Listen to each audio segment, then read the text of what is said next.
Hello viewers, अस्सलाम वालेकुम। मेरा नाम मोहम्मद आसिफ है और आज ऑनलाइन ट्रेनिंग यूट्यूब चैनल की जानिब से हम क्लास 10 के मैथमेटिक्स पर फिज़िक्स पर बात कर रहे हैं, that is the properties of waves. इसके लिए हमने रिपल टैंक की मिसाल के ज़रिए कुछ चीज़ों का एक्सप्लेन करना है और प्रॉपर्टीज़ ऑफ वेव्स के बारे में बात करनी है।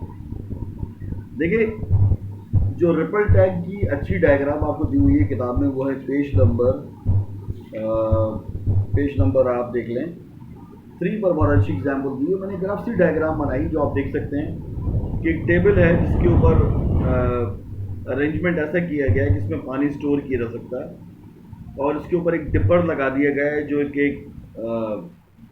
वाइब्रेटर से या एक मूव करने वाली शाफ्ट के साथ अटैच्ड है, जो रेड कलर से है। रिपल टैंक के अंदर पानी मौजूद है। उस पानी को आप के अंदर आप वेव्स प्रोड्यूस करते हैं। क्या प्रोड्यूस करते हैं? वेव्स प्रोड्यूस करते हैं। और ये आप जो रेड रंग की एक पट्टी आपको नजर आ रही होगी, ये वाली, ये वो वाइब्रेटर है या वो शाफ्ट है जो कि हम डिप करते हैं पानी।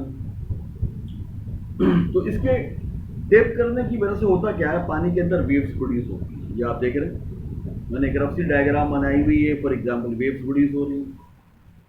तो इन वेव्स का कुछ एम्पलीट्यूड होता है, इनकी कोई फ्रीक्वेंसी होती है।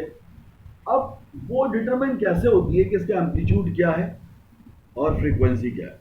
देखिए, एक बात याद रखिएगा कि हम जितना ज़्यादा डिप करेंगे वाइब्रेटर को पानी के अंदर, उतना ही ज़्यादा उसका एम्पलीट्यूड होगा।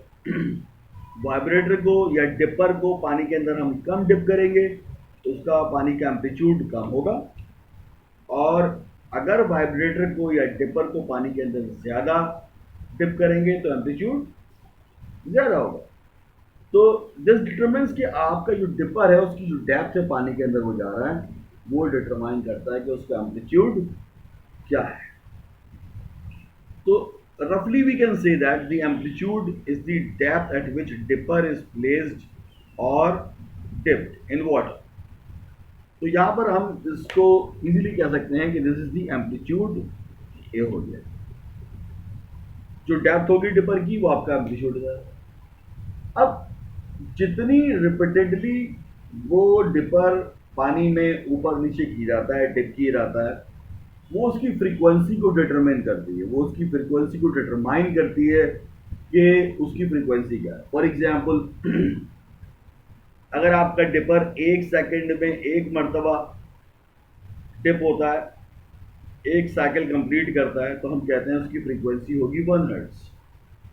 अगर वो डिपर 1 सेकंड में 2 मरतबा डिप करता है तो उसकी फ्रीक्वेंसी होगी 2 हर्ट्ज। तो इसी तरह से अगर एक डिपर है, उसकी फ्रीक्वेंसी कम या ज़्यादा हो सकती है कि किस स्पीड से या किस फ्रीक्वेंसी से वो डिपर जो है पानी में अप एंड डाउन होता है।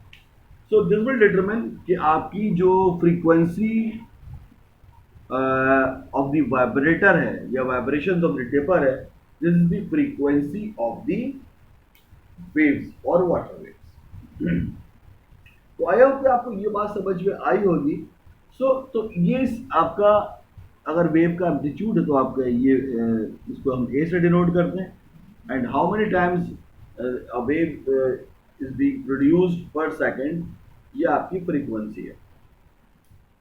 इसके बाद जो टॉपिक्स हैं, they are very important, you must take notice of these things, कि हम वाटर की, वेव की या वेव की कुछ प्रॉपर्टीज को डिस्कस कर रहे हैं ट्रिपल टैंक में, जो कि हैं मुतालिक नंबर 1 रिफ्लेक्शन से, नंबर 2 रेयर रिफ्रैक्शन से, और नंबर 3 डायफ्रैक्शन से। So let us see all of them step by step. So I hope you got it. तो इसके बाद हम बात करेंगे रिफ्लेक्शन ऑफ वेव्स की। अब रिफ्लेक्शन ऑफ वेव से क्या मुराद है भाई? देखिए, सिंपल सी बात है, बाय डेफिनेशन जैसे मैंने लिखा हुआ है, आप नोट्स में देख सकते हैं कि this is the bouncing back of wave into same medium by striking any other medium is called reflection। यानी यू सपोज करें कि आपकी एक वेव है जिसे हम कहते हैं इंसिडेंट वाटर वेव्स हैं। वो किसी सरफेस से, जो कि आप ये सरफेस देख रहे हैं यहाँ पर, ये सरफेस है,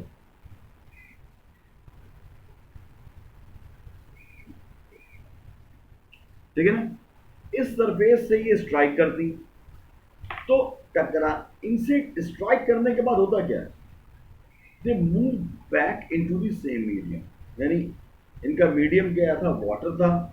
ये किसी सख्त सरफेस यानी कि किसी चट्टान से, किसी दूसरी चीज से, रॉक से टकराती हैं या शीशे से टकराती हैं आपकी रिपल टैंक में, या किसी ऑब्स्टेकल से टकराती हैं, तो क्या होगा, ये पानी में वापस चली जाएगी उसी पुराने मीडियम में।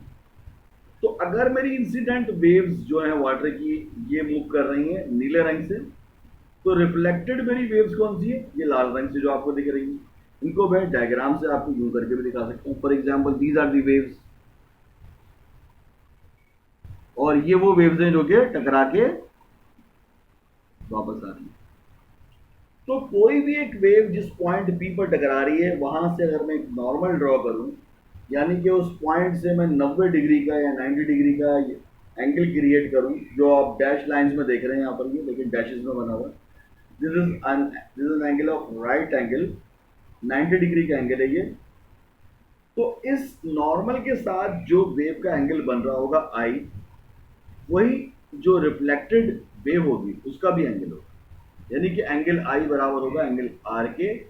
तो जो वाटर वेव्स हैं ये भी लॉ ऑफ रिफ्लेक्शन को फॉलो करती हैं, जिसके मुताबिक इंसिडेंट रे जिस पॉइंट पर रे स्ट्राइक करती है, और रिफ्लेक्टेड रे या रिफ्लेक्टेड वेव, वो तमाम की तमाम एक ही पॉइंट पर होती हैं, और एंगल आई यानी इंसिडेंट जो एंगल होता है ये रिफ्लेक्टेड एंगल के बराबर होता है।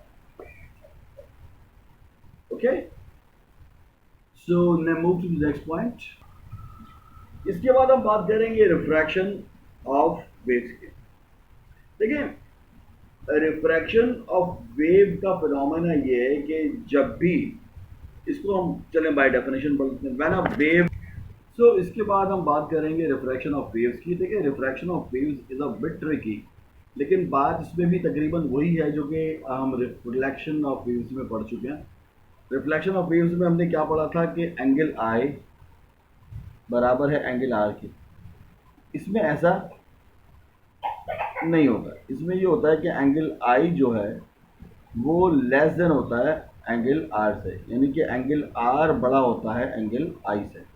अब ये सब कैसे होता है, ये लाइट वेव्स में अगर आप समझना चाहेंगे तो it is a little easier, लेकिन बहरहाल इसको हम चूंकि अभी वाटर वेव्स के लिहाज से देख रहे हैं या जनरल वेव्स के हवाले से देख रहे हैं, तो लेट अस सी इसको हम कैसे डिफाइन करते हैं। हम इसको ऐसे डिफाइन करते हैं कि रिफ्रैक्शन ऑफ वेव्स क्या है। देखिए ना, when a wave enters from a region of deep water to a region of shallow water at an angle, the wave will change its direction. The wave will change its direction. इस phenomena से होता क्या, होता यह कि आपकी wavelength decrease हो जाती है, फ्रीक्वेंसी वही रहती है, स्पीड आपकी कम हो जाती है। यानी कहने का मकसद यह है कि आपकी जो स्पीड ऑफ वाटर वेव्स हैं ये डीपर मीडियम में ज़्यादा होती हैं और शैलो मीडियम में कम होती है। और शैलो मीडियम में फ्रीक्वेंसी या डीपर मीडियम में वो सेम रहती है, जबकि वेवलेंथ जो है वो डिक्रीज कर जाती है शैलो मीडियम में। इसकी मिसाल आपको किताब में दी हुई है। अगर आप लोग एक डायग्राम देखें किताब के अंदर अपनी, तो मैं आपको पेज नंबर रेफर करूंगा। पेज नंबर है 6। पेज नंबर 6 पर आप एक डायग्राम देखिएगा। This is 10.13। यहाँ पर आपको बहुत वजाहत से इस बात को एक्सप्लेन किया गया कि क्या होगा कि अगर आपकी एक वेव है जो कि प्रोड्यूस की जा रही है रिपल टैंक के अंदर, this is the section of a ripple tank, और उसके अगेंस्ट एक ऑब्स्टेकल रख दी जाती है, कोई ग्लास प्लेट रख दी जाती है, कुछ भी रख दी जाता है, जिससे कि जो हाइट है पानी की वो यहाँ पर कम हो जाती है इस एरिया में, और इस एरिया में ज़्यादा होती है। यानी कि यहाँ पर पानी डीप है और यहाँ पर पानी इस जगह पर शैलो। तो आप देखेंगे कि जब भी ये ऑब्स्ट्रक्शन सामने आएगी तो वेवलेंथ आपको बहुत वाज़ेह तौर से कम होती हुई नजर आएगी। You can see the wavelength here is bigger and wavelength here in shallow water is very small, but frequency will remain the same because ये वो फ्रीक्वेंसी है जो कि डिपर की है, क्योंकि डिपर जिस फ्रीक्वेंसी से वाइब्रेट कर रहा है वो चेंज नहीं हो रही है, वो जू की तू है। लेकिन शैलो मीडियम से डीपर मीडियम से शैलो मीडियम में ट्रांसफर होने के बाद वेव क्या करती है, अपना बिहेवियर चेंज करती है, अपने वेवलेंथ को वही शरिंक हो जाता है इसका वेवलेंथ, और उसकी स्पीड जो है वो भी डिक्रीज हो जाती है, लेकिन फ्रीक्वेंसी रिमेन्स दी सेम।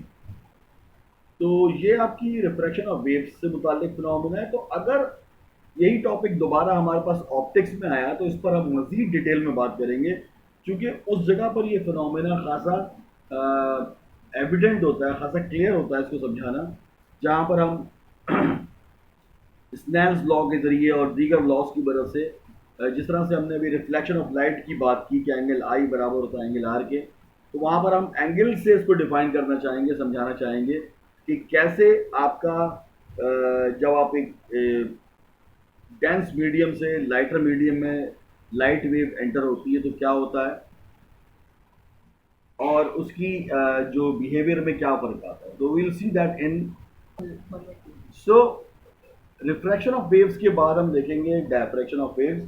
और इस पॉइंट पर मैं आपसे रिक्वेस्ट करूंगा कि अगर अभी तक आपने हमारा channel online training YouTube channel subscribe नहीं किया तो प्लीज़ डू सब्सक्राइब, क्योंकि इस कंटेंट को बनाने के लिए हम काबिल कदर मेहनत कर रहे हैं और क्वालिटी कंटेंट आप तक पहुंचाने की कोशिश करते हैं, ताकि हर नया पुराना स्टूडेंट जो है जब भी चाहे इस इंफॉर्मेशन को एक्सेस कर सके और अपनी कॉन्सेप्चुअल क्लैरिटी कर सके। और ये आपके पास हर वक्त फिंगर टिप्स पर रहने वाली इंफॉर्मेशन है जो कि आपको एग्जामिनेशन में और पढ़ने में हर जगह हेल्प करेगी। So please subscribe this channel, support this channel, support us and support our content, क्योंकि सारे कंटेंट को बनाने में खासी मेहनत सर्फ होती है। सो प्लीज़ इसके बाद हम आगे चलेंगे। तो इसके बाद हम बात करेंगे डायफ्रैक्शन ऑफ वेव्स की। डायफ्रैक्शन ऑफ वेव्स क्या है? डायफ्रैक्शन ऑफ वेव्स एक बहुत ही कॉमन फिनोमेना है, जिसके मुताबिक तमाम किस्म की वेव्स जो हैं, वाटर वेव्स हो गई या साउंड वेव्स हो गई या लाइट वेव्स हो गई, जब ये किसी गैप से एंटर होती हैं, गैप से पास थ्रू करती हैं, और वो जो गैप है जिससे कि वेव्स पास थ्रू हो रही हैं, अगर वो उनकी वेवलेंथ के कंपैरेबल है या उनके बराबर है या उसका कोई मल्टीपल है, तो वेव जो है उसके एजेस के अराउंड बैंड हो जाती है, मोड़ जाती है। यानी कि साउंड वेव दरवाजे से गुजरेगी तो सीधी नहीं चली जाएगी, बल्कि किनारों पर भी आपको आवाज़ आएगी। सिमिलरली पानी की वेव्स अगर किसी ऑब्स्टेकल से गुजरेगी तो वो सिर्फ सीधी नहीं चले जाएंगी बल्कि किनारों से मुड़ेंगी।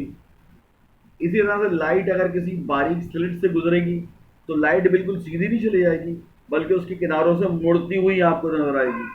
तो this bending of waves is the diffraction of waves.